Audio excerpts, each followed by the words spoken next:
ಉಡುಪಿ ಜಿಲ್ಲೆಯಲ್ಲಿ ಕೋವಿಡ್ 2ನೇ ಅಲೆ ನಿಯಂತ್ರಣಕ್ಕೆ ಬಾರದಿರುವುದು ಮತ್ತು ಹೊರ ರಾಜ್ಯಗಳಿಂದ ಮಹಾರಾಷ್ಟ್ರ ಹಾಗೂ ಕೇರಳದಿಂದ ಆತಂಕವಿರುವುದರಿಂದ ಜಿಲ್ಲಾಡಳಿತ ಮತ್ತು ಪೊಲೀಸ್ ಇಲಾಖೆ ಭಾನುವಾರದಿಂದ ತಪಾಸಣೆಗಾಗಿ ಚೆಕ್ ಪೋಸ್ಟ್ಗಳನ್ನು ತೆರೆದಿದೆ ಎಂದು ಎಸ್ಪಿ ವಿಷ್ಣುವರ್ಧನ್ ತಿಳಿಸಿದ್ದಾರೆ.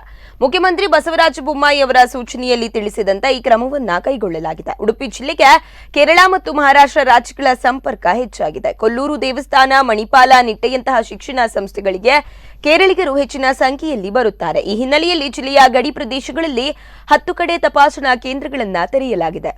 ಶಿರೂರು, ಹೊಸಂಗಡಿ, ಕೊಲ್ಲೂರು ಸಮೀಪದಲ್ಲಿ ಸೋಮೇಶ್ವರ, ಹೆಜ್ಮಾಡಿ, ಜಾರಿಕಟ್ಟೆ, ಬಾರ್ಕೂರು ಸಹಿತ ಜಿಲ್ಲೆಯನ್ನು ಪ್ರವೇಶಿಸುವ ಗಡಿ ಭಾಗದಲ್ಲಿ ಈ ಚೆಕ್ ಪೋಸ್ಟ್ಗಳಿವೆ. ಈ ಹಿಂದೆಯೇ ಅಸ್ತಿತ್ವದಲ್ಲಿದ್ದ ಚೆಕ್ ಪೋಸ್ಟ್ಗಳನ್ನು ಮತ್ತೆ ಸಕ್ರಿಯಗೊಳಿಸಲಾಗಿದೆ. ಈ ಚೆಕ್ ಪೋಸ್ಟ್ಗಳಲ್ಲಿ ಪೊಲೀಸರ ಜೊತೆಗೆ ಕಂದಾಯ ಇಲಾಖೆಯ ಅಧಿಕಾರಿ ಅಥವಾ ಸಿಬ್ಬಂದಿ ಇರುತ್ತಾರೆ. ಜಿಲ್ಲೆಯನ್ನು ಪ್ರವೇಶಿಸುವ ಎಲ್ಲಾ ವಾಹನಗಳ ತಪಾಸಣೆ ನಡೆಸುತ್ತೇವೆ. ಕೇರಳ, ಮಹಾರಾಷ್ಟ್ರ, ಗೋವಾದಿಂದ ಬರುವ ವಾಹನಗಳಲ್ಲಿರುವ ಪ್ರಯಾಣಿಕರ ಆರ್ಟಿಪಿಸಿಆರ್ ಅಥವಾ ಕೋವಿಡ್ ಲಸಿಕೆ 2 ಡೋಸ್ ಆಗಿರುವ ದಾಖಲೆಗಳನ್ನು ಪರಿಶೀಲನೆ ನಡೆಸಲಾಗುತ್ತದೆ ಎಂದು ಜಿಲ್ಲಾ ಪೊಲೀಸ್ ವರಿಷ್ಠಾಧಿಕಾರಿ ವಿಷ್ಣುವರ್ಧನ್ ತಿಳಿಸಿದ್ದಾರೆ.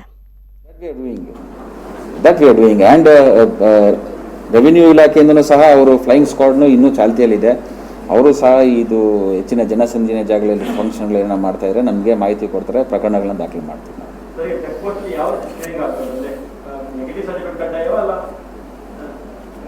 ನಮ್ಮ ಜಿಲ್ಲೆಗೆ ಬರೋಂಥದ್ದು ಬೈ ಆ್ಯಂಡ್ ಲಾರ್ಜ್ ಅಲ್ಲಿ ಗಡಿ ಭಾಗದಲ್ಲೇ ಮ್ಯಾಕ್ಸಿಮಮ್ ಸ್ಕ್ರೀನಿಂಗ್ ಆಗಿರುತ್ತೆ.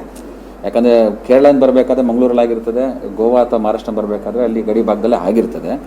ನಂತರ ನಾವಿಲ್ಲಿ ಅವ್ರ ಹತ್ರ ಇದ್ದಂಥ RT-PCR ನೆಗೆಟಿವ್ ರಿಪೋರ್ಟು ಅಥವಾ ವ್ಯಾಕ್ಸಿನೇಷನ್ ಏನಿದೆ ಅದನ್ನು ಸ್ಕ್ರೀನ್ ಮಾಡ್ತಾ ಇದ್ದೀವಿ.